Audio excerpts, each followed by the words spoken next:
Hola, bienvenidas a Mujeres Hablando de, con, por mujeres, el podcast de mujeres mirando mujeres. Hoy les presentamos un nuevo capítulo. ¿Están preparadas para sumergirse en este nuevo episodio? En el podcast de hoy vamos a hablar del arte latinoamericano y caribeño en la Semana del Arte en Madrid, junto a la mirada de María Lightoller, curadora de Jazz Latam, y Gala Maggi Miranda, curadora e investigadora, quien va a recorrer el arte caribeño en la Feria Arco. Comenzamos entrevistando a María Lightoller, que es comisaria, investigadora y museóloga. Ha respaldado a artistas visuales impulsando sus carreras a través de la gestión cultural y la comercialización. Como comisaria, ha liderado proyectos expositivos en museos, fundaciones, salas de arte, galerías y ferias de arte, tanto a nivel latinoamericano como internacional. Hola María, bienvenida. Hola Carla, ¿cómo estás? Bien, todo bien. María, nuestra primer pregunta. Sabemos que sos comisaria invitada por JazzMat para organizar las conferencias de Jazz Latam en Casa América. Y la pregunta es, ¿por qué es necesario hablar de arte latinoamericano? Bueno, comenzaría diciendo o proponiendo que modificaría la pregunta. En realidad, me cuestionaría por qué es necesario hablar del arte que se produce en Latinoamérica y desde Latinoamérica, porque es cierto que también hay unas producciones súper interesantes de artistas que no nacieron en países latinoamericanos y que producen desde ahí, como por ejemplo, no sé, Francis Salis, ¿no? Entonces, para ampliar un poco esta idea de arte latinoamericano, eso propongo pensar el arte que se produce en y desde Latinoamérica y que además también es un poco el eje que atraviesa las distintas temáticas de este ciclo de conferencias que acompaña o de conversatorios que acompañan a la feria.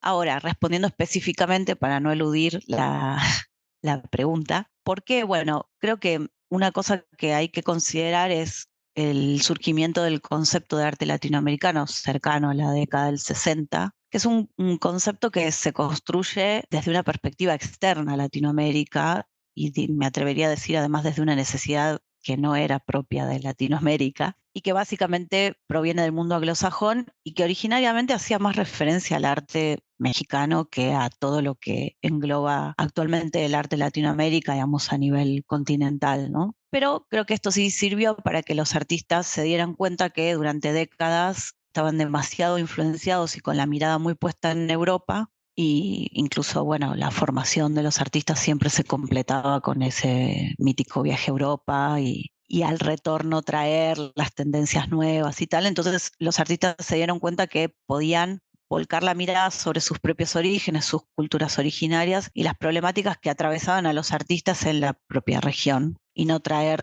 lenguajes o temáticas que eran externas o incluso hasta extemporáneas, ¿no? Entonces, a partir de ese concepto, creo que lo que se fue armando y que por ahí en los 60s y 70s tenía una lógica y tenía una utilidad de esta identidad continental, hoy vuelve a entrar en conflicto, porque cuando digo hoy me refiero incluso hace unos 20 años atrás, ¿no? Donde en un mundo globalizado esperar que estéticamente las producciones de los artistas latinoamericanos tengan rasgos comunes es un poco una utopía. En realidad lo que creo que sucede es que los artistas están atravesados por problemáticas que son comunes a países que en general son tercermundistas o que están fuera de los centros de poder, como pasa con Latinoamérica. Claro. Y nos puedes contar entonces qué aporta esta mirada latinoamericana al arte europeo.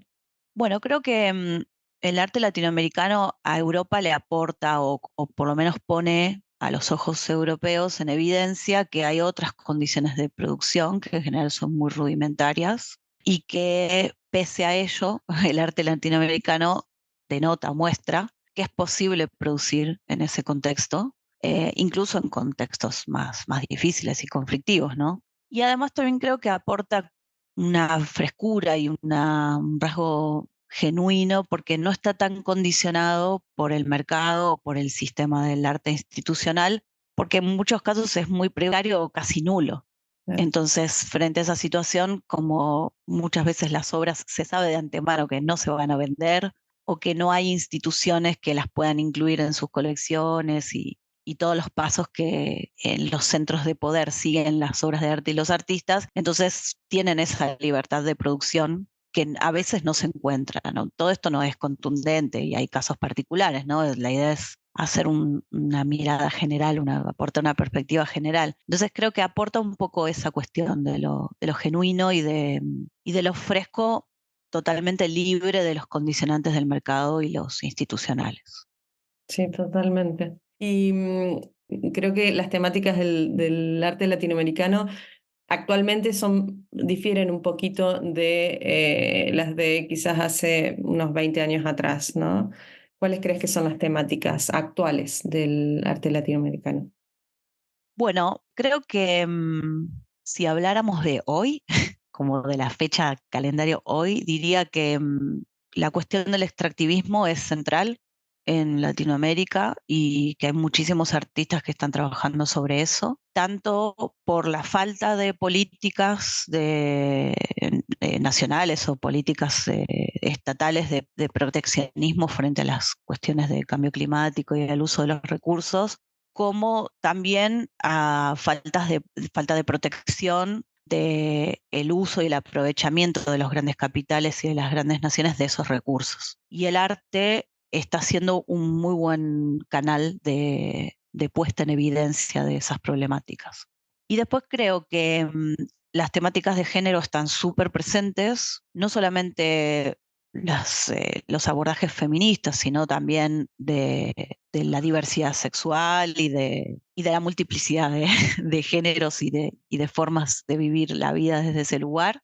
Y también hay un tema que me parece que es importante en Latinoamérica y que no lo he visto tan contundente en otros contextos, que es el poner de manifiesto que el trabajo artístico es un trabajo profesional que abarca no solo la producción de la obra, sino también la docencia, ser jurado en un concurso, ser asesor para una colección, etcétera. Y eso derivó en agrupaciones y en trabajos colaborativos para generar tarifarios orientativos, como por ejemplo el Tarifario de Artes Visuales de Argentina, que se actualiza año a año, o el Tarifario de Curadores, que también se actualiza año a año en Argentina, que existe hace unos 3 años más o menos, o el manual de acción y los tarifarios que se están produciendo desde la Organización Trabajadores de Arte, que ahí sí abarcan a gran parte de los países latinoamericanos, y que además de dar una referencia de cuánto se debería cobrar por ese trabajo, establecen una enunciación de que ese trabajo tiene que ser pago, que se trata de un trabajo, de un honorario profesional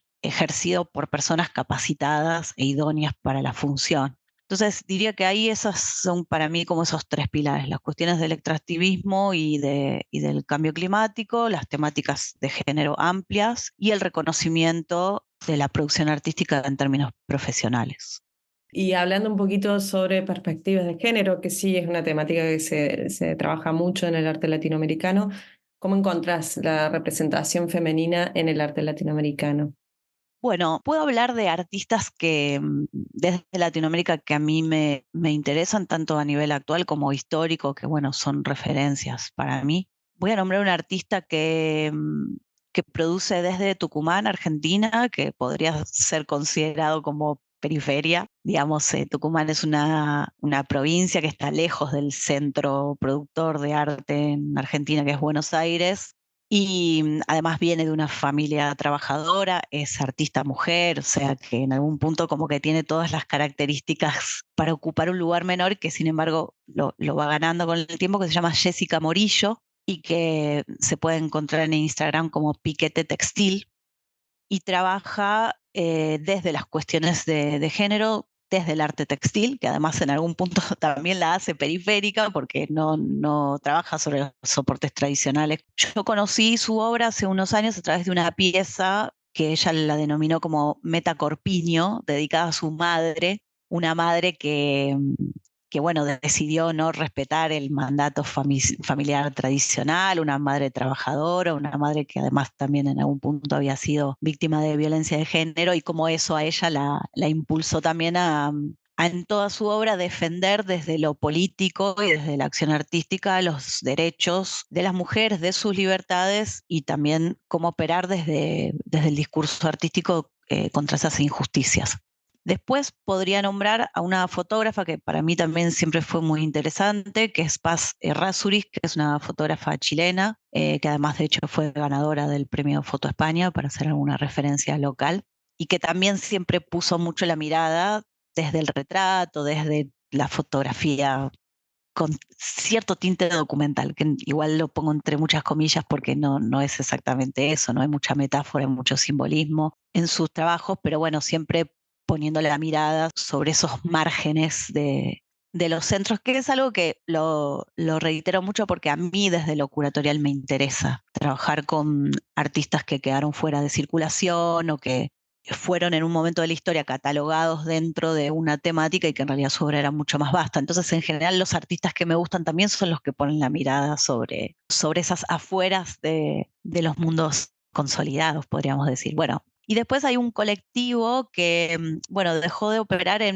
a fines de los 80, principios de los 90, creo que su fecha de finalización fue 1989, que es Polvo de Gallina Negra, que fue fundado por dos artistas mexicanas, por Mónica Mayer y Maris Bustamante, que también es una referencia importante porque, bueno, fue uno de los primeros colectivos, o si no, el primer colectivo que surgió en México sin duda, y me atrevería a decir que casi en Latinoamérica, que trabajó sobre la cuestión feminista y logró desde los 80, principios de los 80 hasta, digamos, durante toda esa década, logró llevar estas temáticas, acciones artísticas que no tenían que ver simplemente con la producción de un objeto artístico, sino en textos, en participaciones, incluso hasta en programas de televisión, como haciendo un poco más popular el acceso a esa información.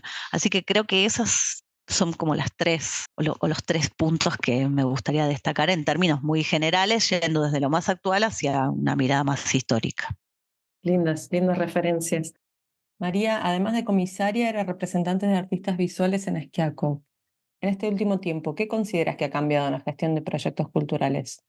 A ver, creo que por una parte la autogestión de los artistas surgió como una alternativa posible frente a la hermeticidad, sobre todo del circuito en general, de galerías, museos, instituciones, fundaciones, accesos a subsidios y tal. Y eso se hizo cada vez más fuerte. De hecho, bueno, se puede ver hay talleres, programas, todo tipo de formaciones que apelan un poco a esta idea de la autogestión. También ayudada, por supuesto, por los recursos tecnológicos y la accesibilidad posible, digamos, con recursos bastante bajos. Pero también creo que esto tiene que ver, o que es producto del descontento que las artistas vienen teniendo con las galerías de arte, que esto, bueno, por supuesto es una opinión extremadamente personal, pero para quienes alguna otra vez me escucharon hablar, saben que tengo una militancia así bastante fuerte en relación a que el modelo de galería tradicional es un modelo caduco, es un modelo perimido, que para mí se puso muy en claro, sobre todo durante la pandemia, en la que muchas galerías, no todas, pero gran parte de las galerías no supieron hacer ese salto hacia la digitalización. Y ahí es donde se vio más claro que ese modelo estaba bastante perimido. Entonces yo creo que hoy un poco la salida es la asociatividad y la colaboración, y que por eso para mí la figura posible es la de representante de artistas y no galeristas, es decir, una figura cómplice del artista que acompañe su producción en términos curatoriales y que como consecuencia de eso se produzca después el resultado comercial y no al revés, o no en términos exclusivos.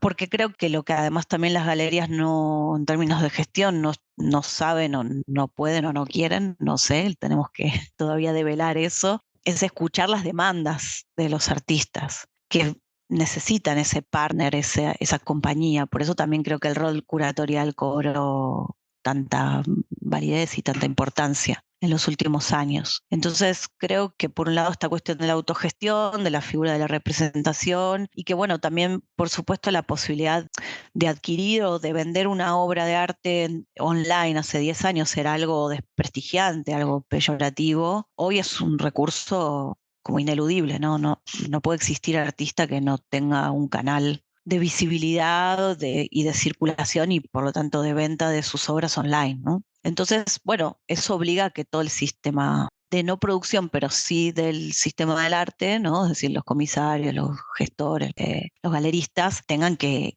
acompañar también eso con una profunda digitalización.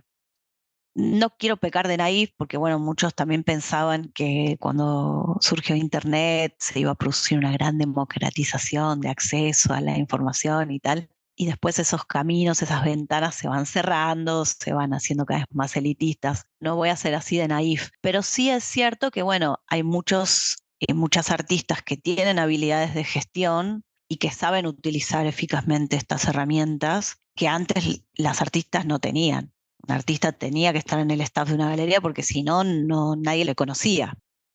Y me parece que las bienales de arte también se vieron obligadas con este cambio de proyectos culturales y de la gestión de los mismos, cuestionarse su funcionalidad, y creo que son las ferias de arte las que hoy ocupan el lugar estelar porque por una parte pueden nuclear en una fecha específica y en un sitio específico una gran cantidad de propuestas artísticas, pero que además en general van acompañadas de un auditorio y un ciclo de conferencias que proponen pensar y debatir sobre las temáticas artísticas actuales, con lo cual, además de comercializar, están generando teorías sobre el estado del arte actual. Entonces, ahí también hay mucho que pensar en términos de gestión cultural actual, ¿no? Ese lugar tan importante que tienen las ferias de arte.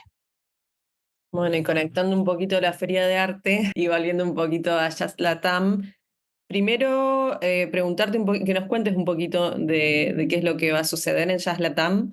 Sé que hay charlas, pero sé que hay más charlas de las que dicen, así que contanos un poquito. Y luego que a ver si es posible seleccionar algunas artistas latinoamericanas que van a estar en JazzMat mostrándose. ¿Qué nos recomendás que tenemos que ir a ver por allí? Bueno, la sección de Jazz Latam dentro de JazzMat es una sección nueva, es una sección que se inaugura este año y lo que busca es volver a incluir galerías y proyectos de Latinoamérica que habían quedado fuera también como producto de la pandemia. Existe la idea de que además esta sección tenga continuidad en las ediciones siguientes, así que por eso se pensó que se acompañara en esta primera edición un ciclo de conversatorios que se va a realizar en Casa de América. Se puede consultar tanto en la página de JazzMat como en la de Casa de América la programación, donde en esos conversatorios se incluyen artistas autogestivos, a galeristas y también a artistas que ocupan los lugares más tradicionales, puestos en conversación a ver qué sucede. También se incluyen algunas performances, presentación de videos y después la feria JazzMat, que también tradicionalmente tiene su auditorio, incluye en el auditorio dentro de la feria, en el Palacio Neptuno, algunas actividades específicas sobre Latinoamérica. La idea un poco de pensar Latinoamérica, retomando la primera pregunta y poniendo en cuestionamiento el concepto mismo de en Latinoamérica, desde o latinoamericano, era incluir artistas que algunos viven en Latinoamérica, otros no, otros viven en Europa. Hay proyectos que trabajan con artistas latinoamericanos que están radicados incluso en Madrid, como Boom, Art Community o Skiascope, y después hay otros que sí son de Latinoamérica y viajan específicamente. Es decir, que en realidad la idea de Latinoamérica es más una identidad que un punto geográfico, ¿no? Entonces, si bien es cierto que dentro de la feria hay una sección, también se incluyen dentro de Jazz Latam artistas que están en galerías europeas, pero que producen desde esa mirada latinoamericana, como por ejemplo Valeria Real, que está representada por Galería a Ciegas, fotógrafa argentina de la Patagonia. Y después hay otras artistas. No son tantas las mujeres, porque además, aunque seguimos peleando por la participación y la inclusión y ponemos números a la visibilidad de las artistas mujeres, igual sigue siendo desequilibrado. Entonces, me parece que amerita nombrarlas a todas porque efectivamente no son tantas en relación a los hombres. Van a estar participando en pintura, que recomiendo además mucho ver, Renata Juncadela y Fátima Pesci Carou, que son dos artistas de COD Project de Argentina. Fátima Pesci además es una artista militante feminista súper comprometida. Luego, por ejemplo, va a participar Vanessa Paz de Brasil, que está representada por la Galería Perdé, o Larisa Ochman, que es de Ecuador. También estarán Sarana Juárez Estrada y María Ángeles Blanco de la Galería Julia Baitalá de Buenos Aires. Marcela Magno y Patricia Biel, que están representadas por Skiascope, que tiene sede en Madrid, pero las artistas viven en Patagonia y en Buenos Aires, y va a estar presente Paco Menditei con una propuesta de NFT representada por Arts, que es un proyecto que tiene sede en Bélgica y en Barcelona. Un poco esta cartografía lo que intenta es que la sección latinoamericana se meta, como que invada toda la feria y que no se circunscriba solo a una sección específica, un recorrido específico. Totalmente. Bueno, gracias María por esta charla. Y bueno, nos veremos por Jazzmad y Jazz Latam. Bueno, gracias por la conversación, por la invitación además, y encantada de recibirles por los pasillos, por las conferencias, por las presentaciones, todo del 7 al 10 de marzo en Palacio Neptuno y en Casa de América. Nuestra siguiente entrevista es a Gala Maggi Miranda. Ella es curadora e investigadora. Es miembro de la Asociación Dominicana de Historiadores del Arte y de la Asociación Suiza de Historiadores de Arte. Su enfoque se centra en la curaduría, crítica de arte, museografía y conservación del patrimonio. También es fundadora de Wikimedistas para las Artes de Nuestras Islas y cofundadora de Ennegreciendo Wikipedia.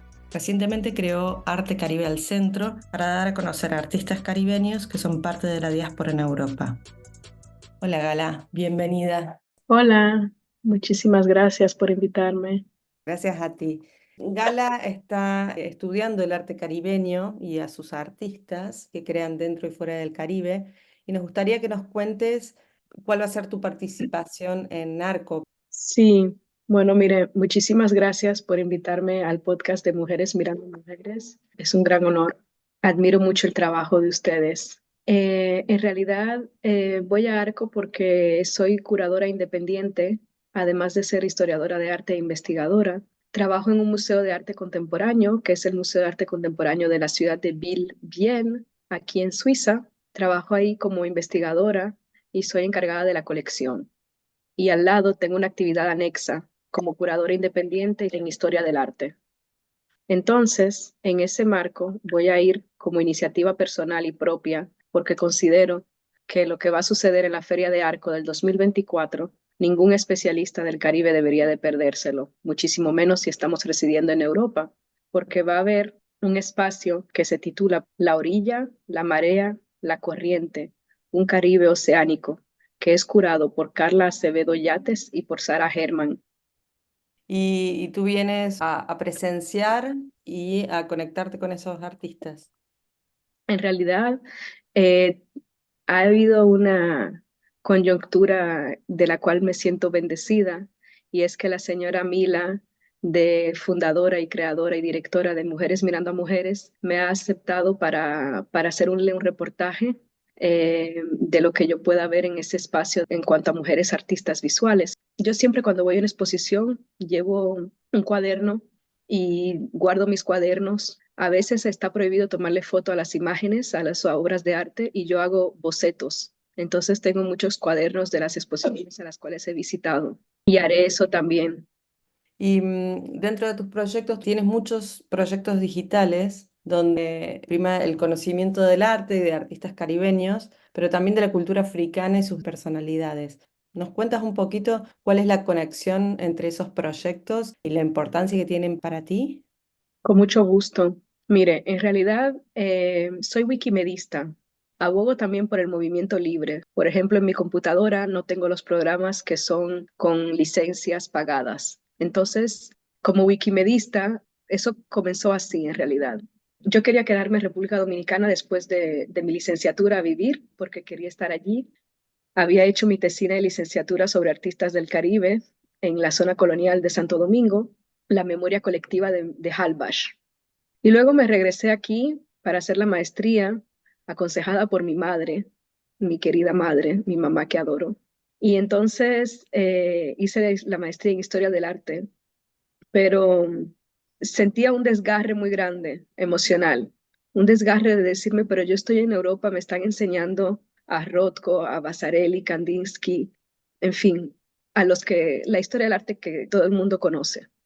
Pero yo no fue lo que no fue lo que conocí desde que nací, porque mi papá es artista visual, mi mamá es artista visual, y desde que nací he ido a talleres de artistas del Caribe, tanto en París como en República Dominicana.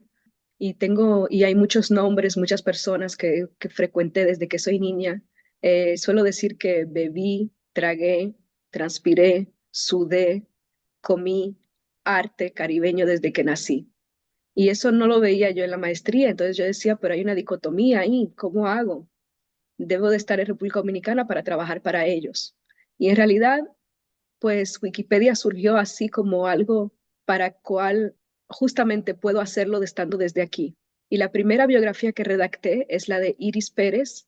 Ella es una artista visual que pinta a mujeres negras pobres de República Dominicana, pero pinta sus travesías emocionales, todas sus travesías de la vida cotidiana.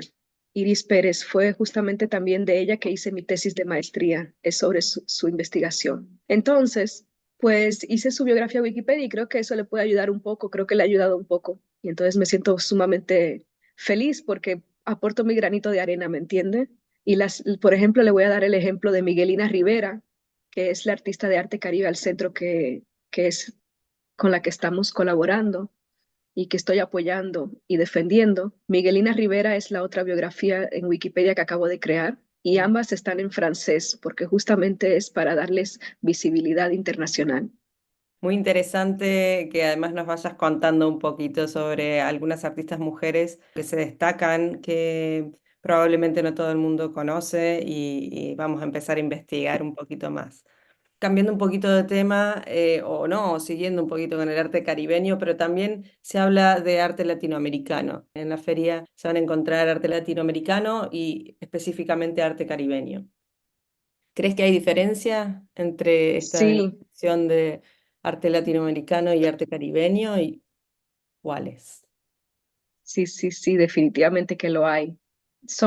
Yo no estoy sola en este trabajo de curadora independiente, caribeña y caribeñista. Vinieron personas antes de mí, dentro de las cuales está la señora Sarah Herman, y antes de ella estaba la doctora Yolanda Wood en Cuba, que todavía está ejerciendo, por suerte, de la Universidad de La Habana. Y así personas, también está Albertine Kopp de David of Art Initiative.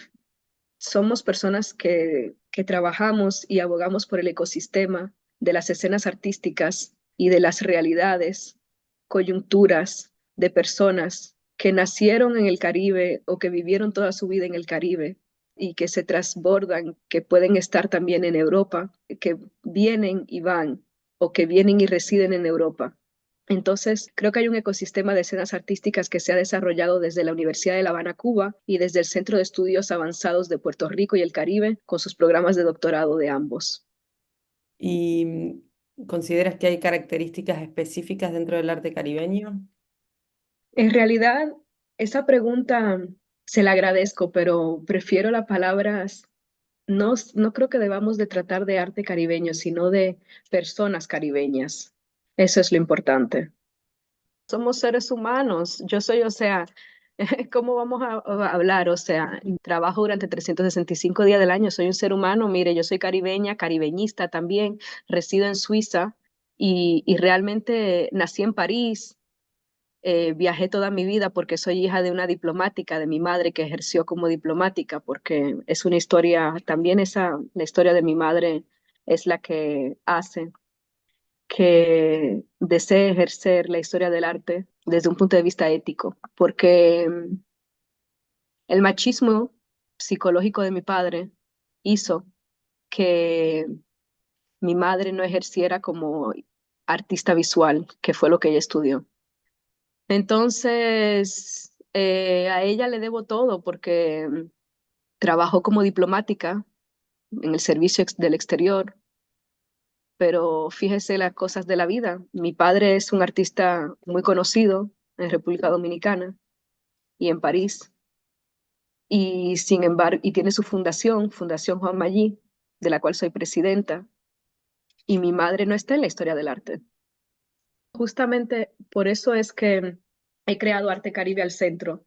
Arte Caribe al Centro es un proyecto curatorial de apoyo, de defensa, con el cerebro y con el corazón de 7 artistas, pero realmente con quien estoy trabajando más es con Miguelina Rivera, porque es la que más ha respondido, y con Ernesto Rodríguez también.